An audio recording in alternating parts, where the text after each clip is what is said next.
30-30 शाबूची खिचडी वडे खाऊन जर बोर झाला असाल तर एकदा असे शाबूचे थालीपीठ पण करून बघा. तर बऱ्याच जणींना बघा थालीपीठ थापताच येत नाही. अहो मग थापायचं नाही का लाटायचं नाही, अगदी झटपट बनवायचं कसं, चला मी सांगते अगदी तसं.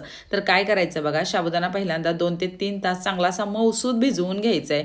तर इथे मी एक मोठा बटाटा घेतला, तो असा मॅश करून घ्यायचा आहे.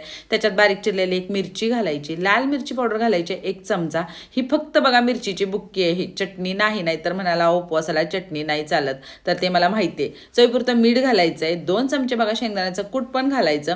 अजून तुमच्या जिरं कोथिंबीर अमुक तमुक जे चालत असेल की नाही ते घाला. आता हे सगळं मिक्स करायचं आहे. तर हे माझं भांडं जरा छोटं पडलं म्हणून मी ताटात घेतलं आणि चांगलं हे मळून घ्यायचं आहे. तर दही घालायचं आहे बघा 2 चमचे, मी विसरलेले. अजिबात पाणी घालायचं नाही, चांगलं रगडून रगडून मळून घ्यायचं आहे. तर इथं मी ऑडी इकोबेकचा पेपर पोळपाटावर घेतला, त्याच्यावरती शाबूच्या पिठाचा एक गोळा ठेवला आणि वरून परत बघा ऑडीचा एक पेपर ठेवलाय आणि पसरट डिश घ्यायची आणि फक्त हे वरून बघा प्रेस करायचं आहे. बघा न लाटता न थापता किती सुरेख थालीपीठ झालं की नाही. बोटानं मग अशी छिद्र पाडायची आणि तव्यात तूप लावून खरपूस थालीपीठ दोन्ही बाजूनी बघा भाजून घ्यायचे आहेत. सोबत असा मिरचीचा ठेचा आणि दही घ्यायचं. हा एक नंबर बघा बेत आहे.